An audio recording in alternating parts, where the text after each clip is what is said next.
এটা কেমন আউট? তোমাদের উইকেট দরকার তো, ঠিক আছে আমি চলে যাচ্ছি, তোমরা আমার উইকেট নিয়েই খুশি থাকো।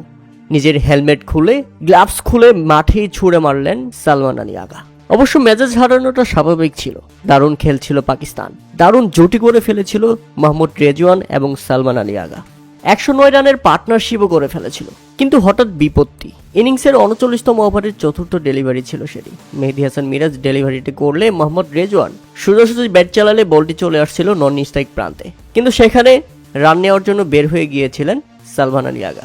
বলটা যখন তার দিকেই আসছিল ঠিক তখনই তিনি ব্যাট প্লেস করার জন্য ট্রাই করেন, কিন্তু তার সামনে মেহেদী হাসান মিরাজ এমনভাবে দাঁড়িয়েছিলেন সে আর ব্যাক করতে পারেনি বা দ্বার প্রান্তে পৌঁছানো হয়নি।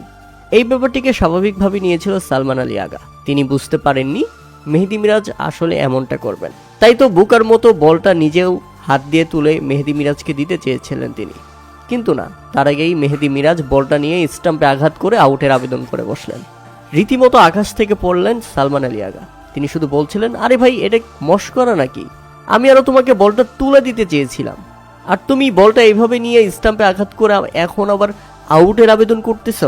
মেহেদী মিরাজ বলছে, তুমি বাইরে, আমি স্টাম্পে বল আঘাত করেছি, এটা রান আউট। কোনোভাবেই মেহেদী মিরাজ রাজি না হওয়ায় মেজাজ হারিয়ে ফেলেন সালমান আলী আগা এবং আক্ষেপ নিয়েই প্যাভিলিয়নে ফিরে যান তিনি এবং শুধু বলছিলেন, তোমাদের উইকেট দরকার, উইকেট পেয়েছো, এখন খুশি থাকো, ঠিক আছে আমি চলে যাচ্ছি। এটা নিয়ে ব্যাপক রাগারাগি হয় বাংলাদেশ এবং পাকিস্তানের ক্রিকেটারদের মধ্যে। ধারাভাষ্য কোকো থেকে রমিজ রাজা শুধু বলছিলেন, এটা একেবারেই অমানবিক আউট, এমন আউট মেনে নেওয়ার মতো নয়। মিরাজ সিরিয়াস ছিল, সালমান আলী আগা কল্পনাও করতে পারেনি মিরাজ তার সাথে এমনটা করবে, বা আমরা কেউই কল্পনা করতে পারিনি, কারণ সে বলটা তুলে দিচ্ছিল মিরাজকে, হেল্প করতেছিল। মিরাজ হয়তো বা উইকেটটা পেয়ে গেছে, তবে এটা ক্রিকেটে স্পোর্টসম্যানশিপের মধ্যে পড়ে না।